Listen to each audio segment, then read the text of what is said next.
අස්වැසුම හිමි පවුල්වල ළමුන් සඳහා පාසල් ලිපි ද්‍රව්‍ය ලබා ගැනීම පිණිස එක් දරුවෙකුට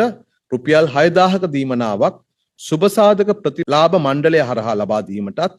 අස්වැසුම වැඩසටහනට ඇතුළත් නොවන එහෙත් දීමනාව හිමිය යුතු දිවයින පුරා පීටි සිසුන් 300 අඩු පාසල්වල ඉගෙනුම ලබන සිසුන් පිරිවෙන් හා සීලමාතා ආරාමවල ඉගෙනුම ලබන ගිහි හා පැවිදි සිසුන්